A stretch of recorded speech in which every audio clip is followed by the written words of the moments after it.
Hey, what's going on, everyone? Back with another knife overview.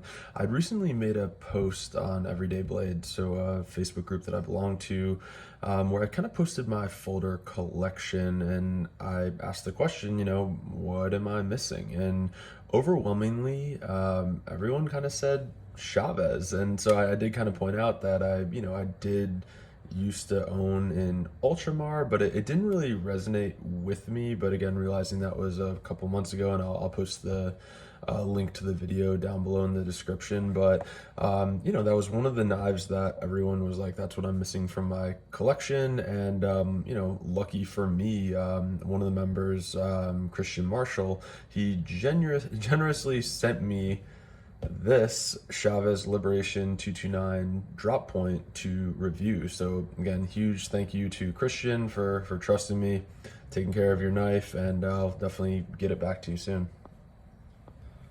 All right, like other Chavez knives, this is the box that it comes in. It's really nice, pretty classy. You open it up, there are magnets holding the box closed, this foam insert, and then an actual kind of cutout of where the knife goes. So Chavez, I think, it does a good job. This is kind of like a middle of the road box, but I really like what they do. It's classy, but it's certainly not overkill. The details on this specific Chavez Liberation 229, so it features a 3.625-inch blade. It's going to be 8.25 inches overall. Closed, it is 4.6 inches. This does weigh 5.78 ounces, but one of the things we're going to talk about here, they do offer a G10 show side version of this knife, which is only 3.95 ounces and also $25 cheaper. This version features a drop point. It is made out of Bowler M390 steel. The handles are stonewashed titanium. This is running on bearings at the pivot, and it is made for Chavez by Riot, and the MSRP on this is $350.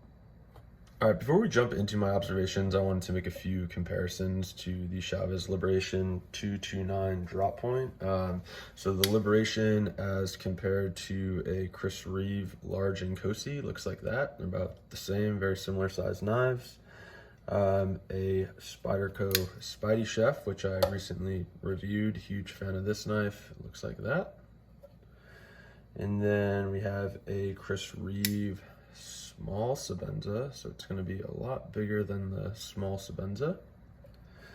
And then finally a Koenig Arius.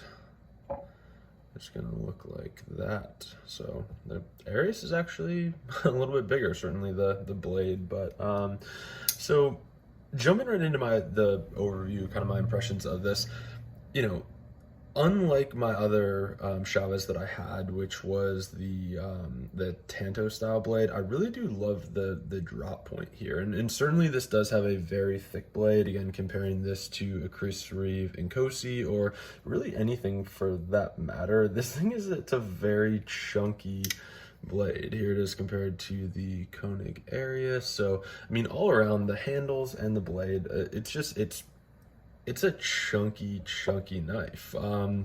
But I do think that like having this in this drop point configuration, it kind of inspires more of a usable EDC blade vice an Instagram model, and that's what I would kind of call that Tanto style blade.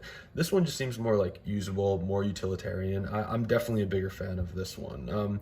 The next observation that I had was I really do love the lock bar in here, and I think one of the common themes in my videos is I kind of judge a knife on the ability to actuate the lock bar if it is a liner lock style blade. But what's really cool about this one, and I actually noticed it the other day with the Chris Reeve small Sabenza.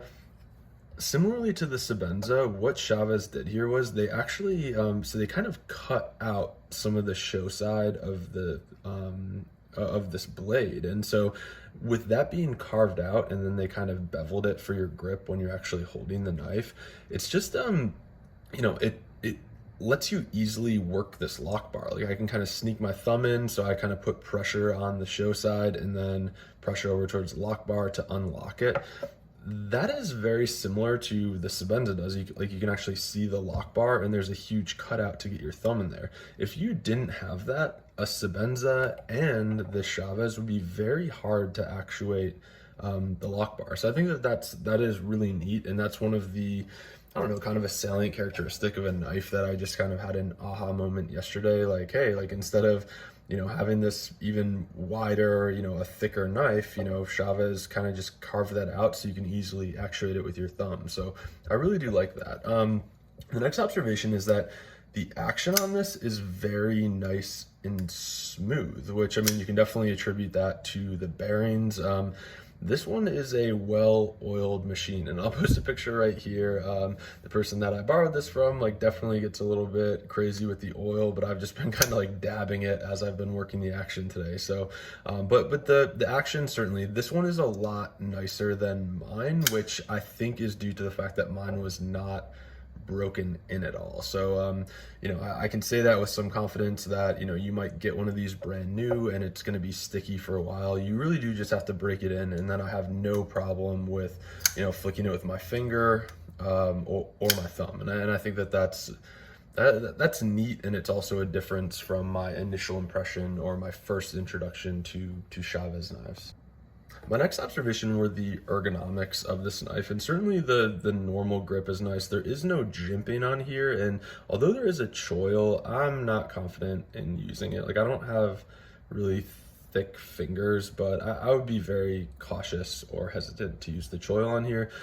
Similarly to the other Chavez that I reviewed, I still do get that hot spot back here, kind of on just the on the back of my palm right here. So if I grip down, you can kind of see it right there. It presses in, and it's not it's not knocked down or beveled. I think some of the other knives we look at, they kind of make that rounded.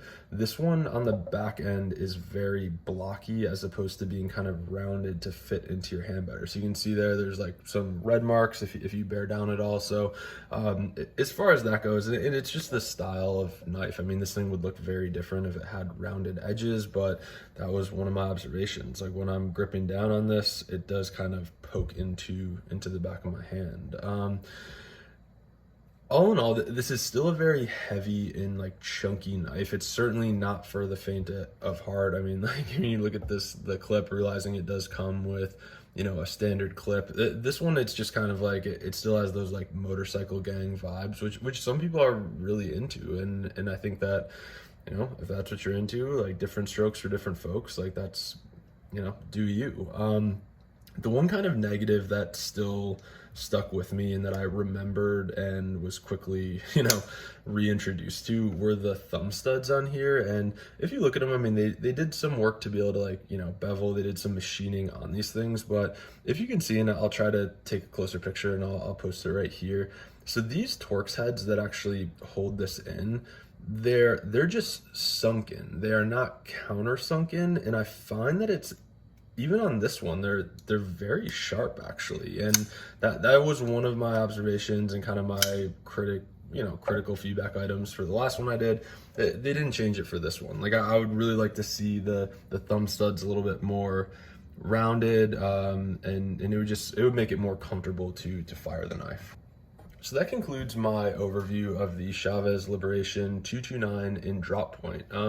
All in all, I do like this one better than the last one I reviewed, but strictly because of the grind. Also, this one, as I stated, is more broken in, so the action is definitely smoother. The detent isn't as strong.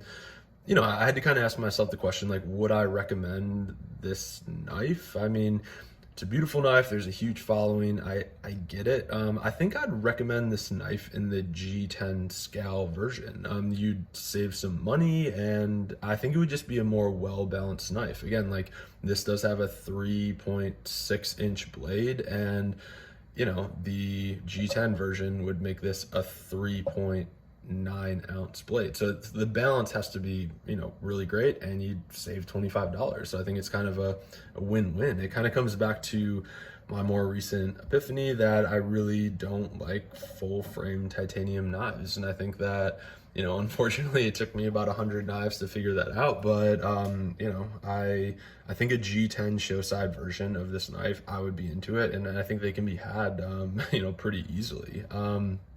Also, like before I wrap this up, huge thanks again to Christian Marshall and kind of trusting me with this blade. I'm gonna get it back to him later today. But with that, if you all, any of my viewers, etc., if there's any knives that you want me to check out, please contact me. Happy to give you my Facebook or my Instagram, and we can make it happen. So appreciate y'all tuning in, and we'll see you next time.